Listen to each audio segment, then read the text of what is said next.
জনাব তারেক জিয়া, আপনি স্পষ্ট করুন আপনার বিবেক এবং মুখ কোথায় বর্গা দেওয়া আছে? গত দীর্ঘ 17 বছর বিএনপি জামাতের অসংখ্য নেতা কর্মী গুম হয়েছে, খুন হয়েছে এই রাষ্ট্র ব্যবস্থা সংস্কারের জন্য।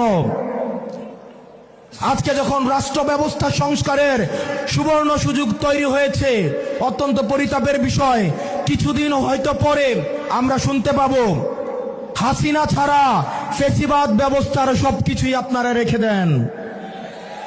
শুধু এই কথাটা হয়তো লজ্জায় তারা বলতে পারছে না। হাসিনা ব্যবস্থার বিচার ব্যবস্থা ভালো, হাসিনার পুলিশ ভালো, হাসিনার প্রশাসন ভালো, কেবলমাত্র হাসিনাই ভালো না।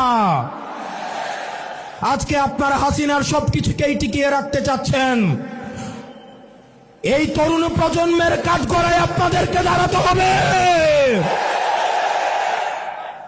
অসংখ্য লক্ষ তরুণ প্রজন্ম যারা প্রধানমন্ত্রী হইতে আসে নাই, শুধুমাত্র এই দেশটাকে ভালোবেসে রাস্তায় নেমে এসে বুকের তাজা রক্ত ঢেলে দিয়ে হাসিনাকে ভারতে পালাতে বাধ্য করেছে। যারা হাসিনার ব্যবস্থা টিকিয়ে রাখতে চাইবে, আমার ভাই আব্দার ফাহাদের মতো, আমার ভাই হাদির মতো, আমার ভাই আলিফের মতো আমরা যুগে যুগে রাস্তায় নেমে আসবো ইনশাআল্লাহ।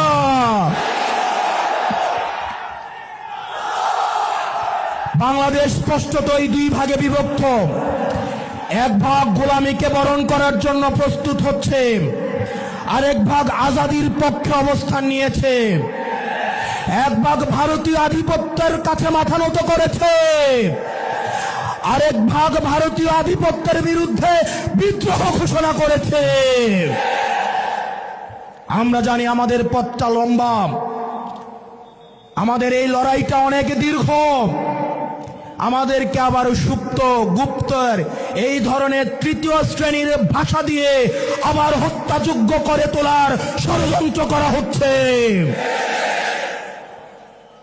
গত 17 বছর ধরে যারা ভার্চুয়ালি দল চালিয়েছে, জুলাই পরবর্তী 1.5 বছর অপেক্ষা করেছে দেশে আসার জন্য, তাদের কাছ থেকে আমরা গুপ্ত সত্য লেকচার শুনবো ইনশাআল্লাহ। প্রিয় কুমিল্লাবাসী, আমরা আঞ্চলিক বৈষম্যের শিকার। কুমিল্লা, আমরা মাইক্রো ইকোনমি আমাদের সমৃদ্ধ। আমাদের রেমিটেন্স যোদ্ধা ভাইয়েরা বিদেশে মাথার ঘাম পায়ে ফেলে কুমিল্লার অর্থনীতি